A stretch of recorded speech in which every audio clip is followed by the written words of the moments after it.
C'est vous et nous.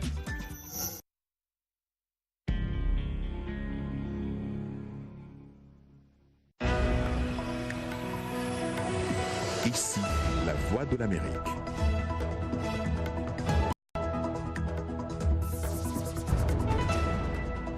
Madame, Monsieur, bonsoir. Bienvenue dans Le Monde aujourd'hui. Voici les titres de votre journal. C'est une rentrée qui s'annonce chargée, celle du 116e Congrès américain qui a pris ses fonctions ce jeudi alors que les administrations fédérales américaines restent paralysées.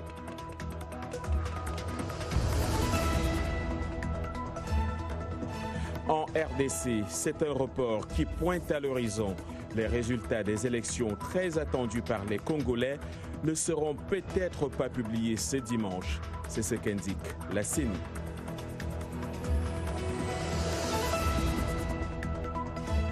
Une quête de l'Eldorado toujours plus meurtrière. Ils sont plus de 2000 à avoir perdu leur vie en tentant de traverser la Méditerranée. C'est ce que révèle le nouveau bilan du HCR.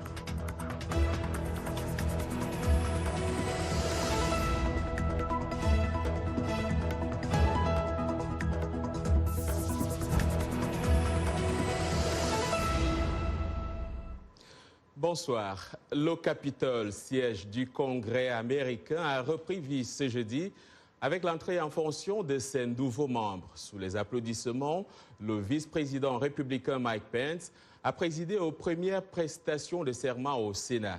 Avec un nombre record de femmes et d'élus issus de minorités, le 116e Congrès américain reprend donc du service 435 nouveaux élus à la Chambre des représentants contrôlée par les démocrates et 100 membres du Sénat contrôlés par les républicains.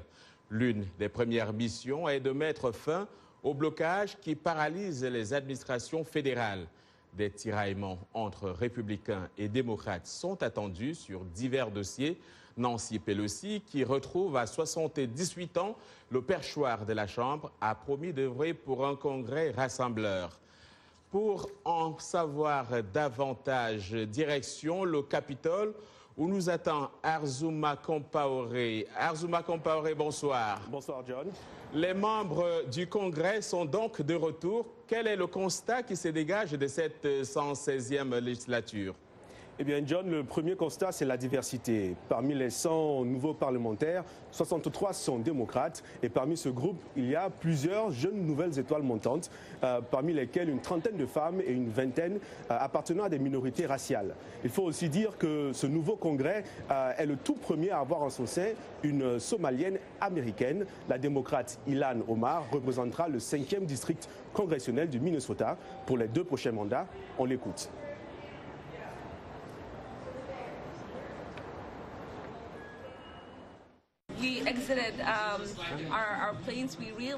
Nous sommes sortis de l'avion et j'ai réalisé que nous n'avons jamais été dans cet aéroport depuis que nous sommes arrivés dans ce pays en tant que réfugiés.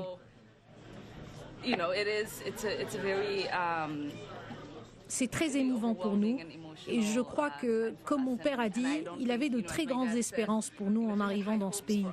Mais il ne s'attendait pas à ce qu'un jour, son bébé devienne membre du Congrès 20 ans après notre arrivée ici.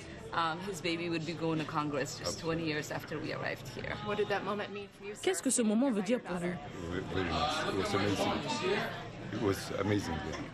Ah, c'est extraordinaire. Je suis heureux.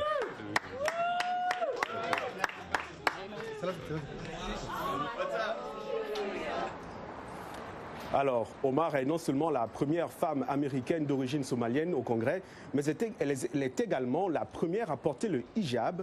Elle est pas la seule à faire son entrée dans l'histoire aujourd'hui. Elle est rejointe par la démocrate de New York, Alexandra Ocasio-Cortez, la plus jeune femme élue au Congrès, par la démocrate Ayanna Pressley, la première africaine-américaine membre du Congrès du Massachusetts, par les démocrates Deb Haaland du Nouveau-Mexique et Charis Davids du Kansas, les premières femmes amérindiennes du Congrès. Et la démocrate Veronica Escobar du Texas est l'une des premières femmes d'origine latine élues à un poste fédéral. Alors au total, les femmes occupent 102 sièges à la Chambre et 25 au Sénat. Félicitations à elle et à tous les autres. Alors Azuma, quels sont les dossiers qui attend de ce nouveau congrès? Alors, les démocrates vont utiliser leur nouveau statut de contrôle des comités pour lancer un certain nombre d'enquêtes sur les actions de l'administration Trump, notamment les impôts du président, sa décision de renvoyer le procureur général Jeff Sessions et de nouvelles enquêtes sur la relation entre Trump et le président russe Vladimir Poutine.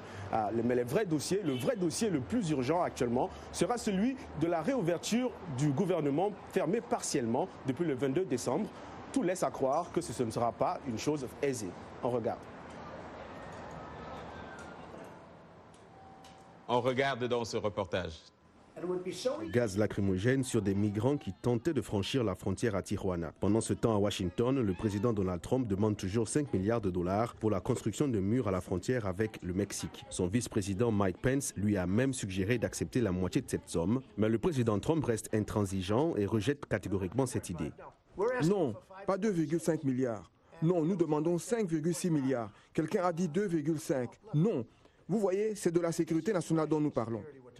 M. Trump a rencontré hier à huis clos les parlementaires démocrates et républicains à la Maison-Blanche. La rencontre n'a pas permis d'aboutir à un consensus et M. Trump a de nouveau invité les législateurs à se retrouver demain vendredi après la prestation de serment des nouveaux membres du Congrès. Notre question au président et aux républicains est la suivante. Pourquoi n'acceptez-vous pas ce que vous avez déjà pour ouvrir le gouvernement et cela nous donnera 30 jours pour négocier la sécurité des frontières?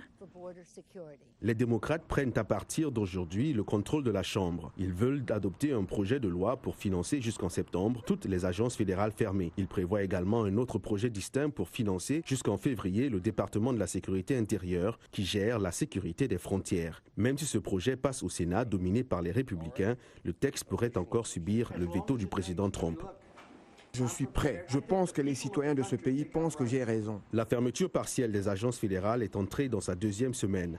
Plus de 800 000 agents fédéraux sont temporairement licenciés ou bien, pour ceux qui sont jugés essentiels, obligés de travailler sans salaire pour le moment. Voilà, John. En tout cas, c'est le début d'une bataille féroce qui s'annonce entre les républicains et les démocrates.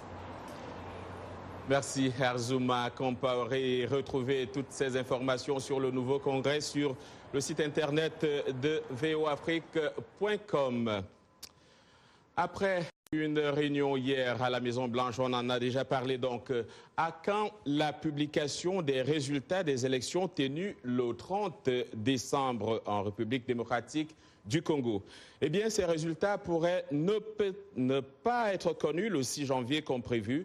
La CENI, la Commission électorale nationale indépendante, envisage un report de la publication de ces résultats. C'est du moins ce qu'elle a annoncé ce jeudi. Je vous propose de suivre Corneille Nanga, président de la CENI. Centre des votes déjà collectés. On est donc à 20%. À 20% de ce qui doit être fait. La question c'est de dire est-ce que nous tiendrons les dimanches? Nous travaillons d'arrache-pied. La CENI travaille d'arrache-pied pour que les résultats soient consolidés. Ceci dit, on n'annonce pas les résultats tant que nous n'avons pas consolidé l'ensemble des bureaux de vote. Je vous remercie. Retrouvons tout de suite Anastasie Tudièche, correspondante de VOA Afrique à Kinshasa. Anastasie Tudièche, bonsoir. Les Congolais devront prendre leur mal en patience pour ce qui est des résultats des élections, si l'on en croit la CENI. Comment est-ce que cette annonce est accueillie là-bas à Kinshasa? Bonsoir John, bonsoir à toutes et à tous. Alors, tous les Congolais n'étaient pas au courant. La nouvelle ne s'est pas répandue très rapidement, mais qu'ils soient au courant ou pas, la réaction est la même, désabusée. Avec en plus un soupçon de tentative de faire passer un candidat de force, en tout cas pas ceux qu'ils auraient choisis. C'est un peu le retour que j'en ai eu. Alors, une petite réaction rapidement sur une autre déclaration, d'ailleurs celle des évêques qui auraient déclaré qu'ils savaient qui a gagné les élections? Même chose, c'est l'incompréhension ici, c'est plutôt le silence et l'attente avec l'espoir que malgré tout, malgré ce silence, malgré ces atermoiements, eh bien, on aura bien le candidat que le peuple a choisi. Mais je dois vous dire que cet espoir, ça me nuit. Alors, et au-delà de ça, les médias, il me semble que certains ont été suspendus. Est-ce qu'il y a espoir que ces suspensions soient levées? Pour le moment, non. Pour le moment, rien ne filtre dans ce sens-là. Anastasie Tudièche, merci d'avoir été avec nous. Je rappelle que vous êtes notre correspondante à Kinshasa.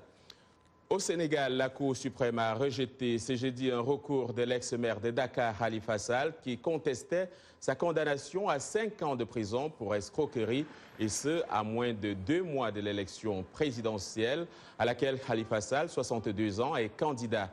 La défense de l'ex-maire, un des principaux opposants du président Macky Sall pour la présidentielle du 24 février prochain donc, a immédiatement annoncé son intention d'introduire un ultime recours. Et puis, dans l'actualité, toujours au Mali, le gouvernement a annoncé avoir arrêté 7 suspects des arrestations qui interviennent au lendemain d'un massacre au cours duquel 37 civils ont été tués à Koulougon, dans le cercle de Bankas. Ces massacres auraient été menés par des chasseurs traditionnels d'Osso. Le ministère malien de la Sécurité et la Protection civile ajoute qu'un assaillant a été tué et 24 interpellations ont été faites. Bamako a également promis des opérations de grande envergure conjointement avec le ministère de la Défense, des opérations qui devraient permettre de ramener la paix et la quiétude dans la région. Et pour sa part, le ministère français des Affaires étrangères a traduit dans un communiqué l'inquiétude de la France face à l'augmentation des meurtres et violences au Mali donc. Et on continue cette fois. Le Haut Commissariat de l'ONU aux réfugiés a publié sur son site internet un bilan de 2262 migrants qui sont morts dans leur tentative de traverser la Méditerranée en 2018, et ce, malgré une baisse significative du nombre d'arrivants. Faisons le point avec Blanche Sanou. Selon les données du Haut Commissariat de l'ONU aux réfugiés, en 2018, 113 482 personnes sont arrivées en Europe à la mer, essentiellement via l'Espagne. Parmi ces migrants, plus de 2262 ont trouvé la mort ou sont portés disparus depuis les tentatives de traversée. Un bilan en baisse selon l'organisation qui estimait à 172 301 le nombre d'arrivées par la mer en 2017 avec plus de 3 139 morts. Mais en 2019, les responsables du HCR espèrent une meilleure organisation pour sauver les migrants. Nous devons arriver à établir un mécanisme de débarquement, et je dirais un débarquement qui est partagé en Europe, et c'est seulement ici que nous éviterons les crises comme celles que nous avons connues. L'année 2018 a été marquée par une crise diplomatique entre pays européens autour de l'accueil des réfugiés, notamment après que le gouvernement italien eut fermé les ports aux bateaux humanitaires cet été. Alors que la voie principale de migration passait jusque-là par la Libye et l'Italie, l'Espagne est redevenue l'an dernier la première porte d'entrée en Europe avec 55 756 arrivées par la mer contre 22 103 en 2017. Également en 2018, le premier pays d'origine des migrants était la Guinée avec 13 068 personnes, suivi du Maroc 12 745 et du Mali 10 347. Et un petit mot en économie pour dire que Wall Street a démarré en forte baisse jeudi, affaibli par le plongeon d'Apple dans le sillage d'un apaisement de ses prévisions de résultats sur fond de ralentissement de la croissance en Chine.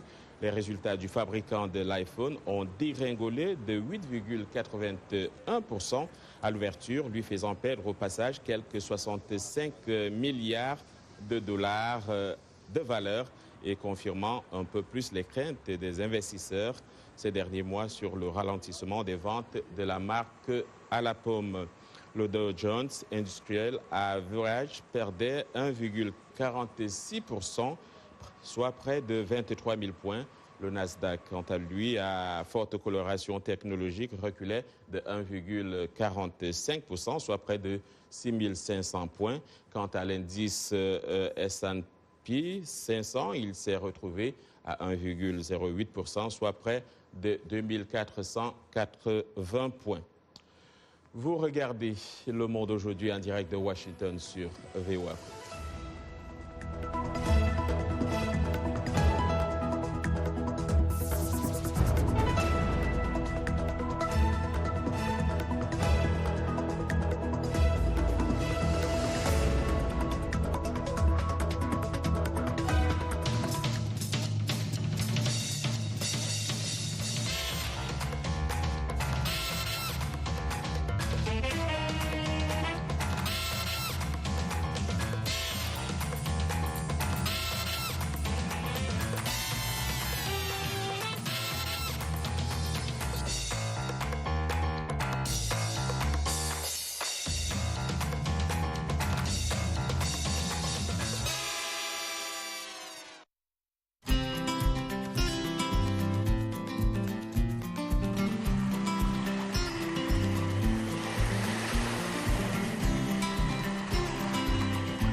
Monde aujourd'hui sur VOA Afrique, les titres de cette seconde partie de votre journal. La fièvre jaune tue toujours et ils sont plus de 60 000 personnes à en mourir au Nigeria. Le gouvernement a décidé de prendre les taureaux par les cornes. Et si l'on vous proposait des produits cosmétiques dont les ingrédients repoussent des moustiques, eh bien, c'est chose faite au Burundi. En sport, Davis et Embi ont affolé les compteurs la nuit dernière en NBA. Le pivot camerounais de Philadelphie a surclassé un record établi depuis 19 ans.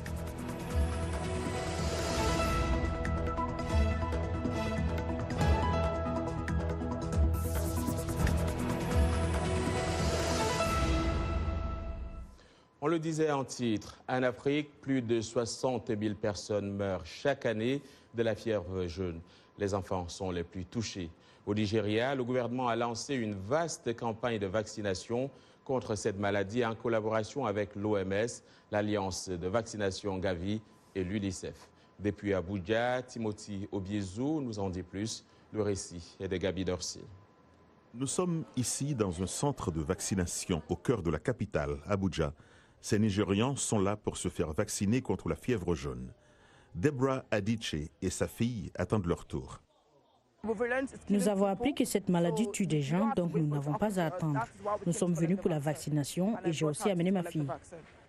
Cette vaste campagne de vaccination contre la fièvre jaune couvre 6 États, y compris la capitale fédérale. Environ 39 millions de personnes âgées de 9 mois à 44 ans devaient être vaccinées avant la fin de 2018. Ils ont acheté les vaccins, ils ont fourni la logistique et il existe un plan national pour couvrir cette tranche d'âge à travers le pays. Les autres États ne se lanceront dans cette campagne pendant le premier trimestre de l'année 2019. Au cours d'une première campagne en janvier et février 2018, 8 700 000 personnes ont été vaccinées. Mais le taux de prévention contre la fièvre jaune reste faible. Seuls 4 sur 10 enfants âgés de 2 ans et plus sont immunisés. Depuis début septembre 2017, les médecins ont identifié plus de 16 000 cas suspects dans 14 États. Parmi eux, plus de 70 personnes sont mortes, d'où la nécessité de se concentrer prioritairement sur les zones à haut risque, surtout que les doses ne sont pas toujours disponibles. Pénurie mondiale de vaccins contre la fièvre jaune. Vous ne pouvez pas obtenir, par exemple, 200 millions de doses pour vacciner tout le monde au Nigeria. Nous devons nous en procurer en fonction de la disponibilité. Cette année, nous sommes chanceux d'avoir environ 20 millions de doses. Alors nous avons juste fait une catégorisation du risque. Nous concentrons la campagne préventive sur les zones sélectionnées que nous estimons à haut risque. La fièvre jaune est causée par un virus se propageant par la piqûre d'un moustique infecté. En plus d'améliorer l'assainissement et éliminer les eaux où les moustiques se reproduisent, les autorités veulent vacciner environ 80% de la population à risque pour empêcher la propagation de la maladie. À terme, elles espèrent éliminer la fièvre jaune dans les 10 prochaines années. Au Burundi, l'entrepreneuse Ginette Karire-Kiania a créé une gamme de produits cosmétiques qui, selon elle, peut aider à prévenir le paludisme. Les ingrédients de sa gamme de produits repoussent en effet les moustiques. Raïssa Gironda.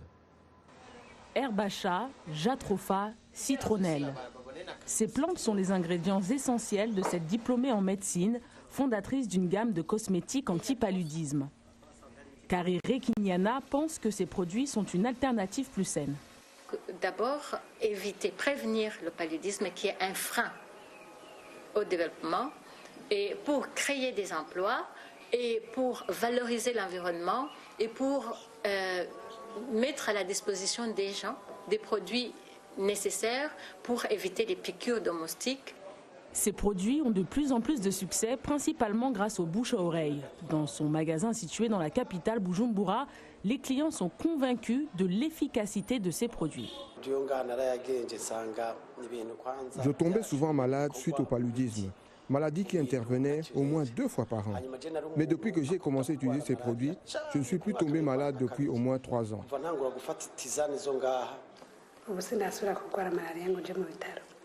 Je n'ai plus de paludisme depuis des années. Même quand j'ai la grippe, je viens ici et je leur demande ce que je devrais prendre pour m'aider à la combattre.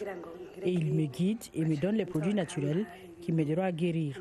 J'utilise même leurs produits tels que les savons et les huiles lorsque mes enfants sont malades. Karire Kinyana a commencé son activité avec 3 employés. Elle en a désormais 20. Elle envisage de s'étendre au reste du pays. Maintenant, c'est l'heure du sport avec Yacouba Ouedraogo. Yacouba, on commence par le Cameroun et cette nouvelle qui va intéresser les Camerounais, c'est les exploits de Mbi. À la NBA, bonsoir.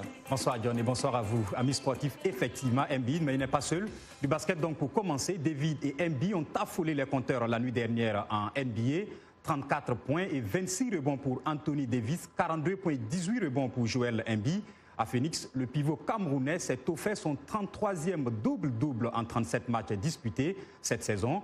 Il a assommé les Suns avec 30 points et 14 rebonds lors des 2 premières périodes, devenant le premier joueur depuis Anton Jamison, alors joueur de Golden State en 2000, à rallier les vestiaires à la pause avec au moins 30 points et 10 rebonds.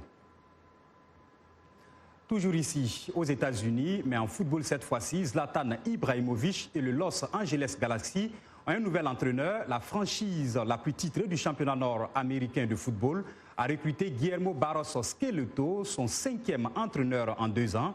L'Argentin de 54 ans connaît déjà le MLS pour y avoir évolué de 2007 à 2010 comme joueur sous le maillot de Columbus, avec qui il a remporté le titre de champion et le trophée de meilleur joueur en 2008. Il était jusqu'au mois dernier l'entraîneur du club argentin de Boca Juniors, battu en finale de la Copa Libertadores. En Europe, tous les regards sont tournés vers la Première Ligue qui offre un choc ce soir lors de la 21e journée. À 20h temps universel, Liverpool de Sadio Mané, Mohamed Salah et de Naby Keïta sera opposé à Manchester City de l'Algérien Riyad Mahrez. Les Citizens, champions en titre, doivent battre l'actuel leader du championnat, Liverpool donc, qui compte 7 points d'avance. Sinon, c'est fini pour le titre, estime l'entraîneur des Citizens, Pep Guardiola. Les 2 défaites contre Crystal Palace, 3-2 le 22 décembre et 4 jours plus tard à Leicester, 2-1, ont coûté cher au classement à Man City, 47 points.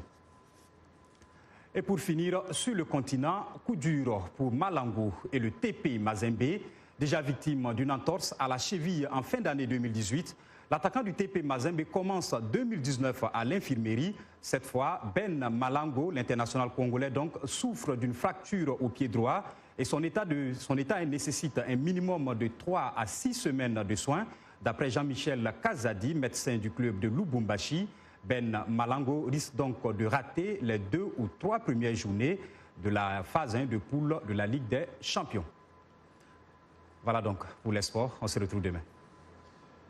Merci Yacouba Ouedraogo. On lui souhaite de recouvrer ses formes le plus tôt. Cette année marque le 50e anniversaire du premier pas de l'humanité sur la Lune. Il est donc logique qu'un certain nombre de projets excitants nous renvoient dans l'espace. Kevin Enoch de la VOA a décrit quelques-unes des plus grandes réalisations dans le domaine de la recherche de l'espace en 2018. C'est un récit de Salwa Jafaré. Ces images sont à marquer d'une pierre blanche dans l'histoire de la recherche spatiale. Elles ont été publiées le jour de l'an lorsque la NASA a reçu des clichés de l'Ultima Thule, l'objet le plus éloigné jamais étudié par les humains. À une distance stupéfiante de 6,5 milliards de kilomètres, dans la ceinture de Kuiper, à la périphérie de notre système solaire. Vous pouvez rigoler, mais c'est une meilleure photo que celle que nous avions hier. La voilà. Voici Ultima.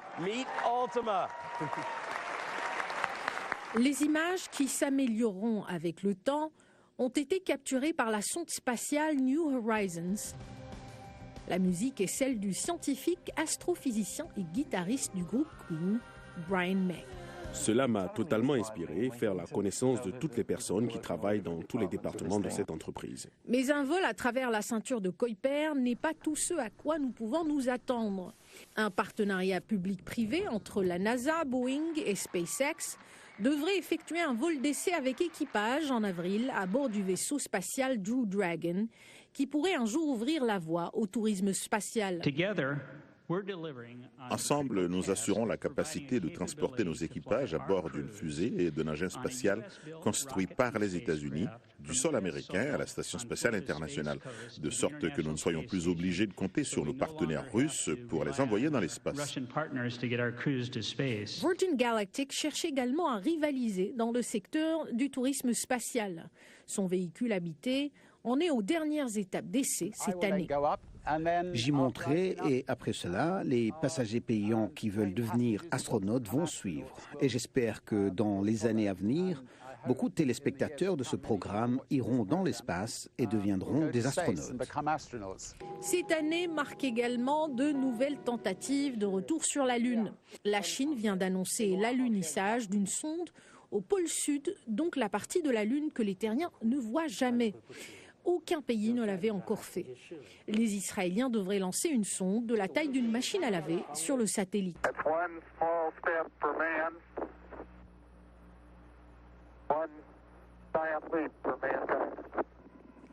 50 ans après notre premier pas sur la Lune, 2018 restera dans les mémoires comme une année au cours de laquelle nous avons réalisé de réels progrès en allant plus loin, plus vite, au-delà de la planète bleue. Et on reste dans les airs pour parler de cette, de cette société aéronautique américaine qui est devenue la première à exploiter 2 jetpacks proches l'un de l'autre. Il a fallu 12 mois à Jetpack Aviation pour se préparer en Californie dans le but de tester la faisabilité et la sécurité des futures courses de jetpack. Dans une vidéo, David Meyman, PDG de Jetpack Aviation, et son compatriote Boris Jerry survolent à haute vitesse un lac portant des jetpacks bimoteurs. Les jetpacks peuvent atteindre des vitesses allant jusqu'à 320 km/h.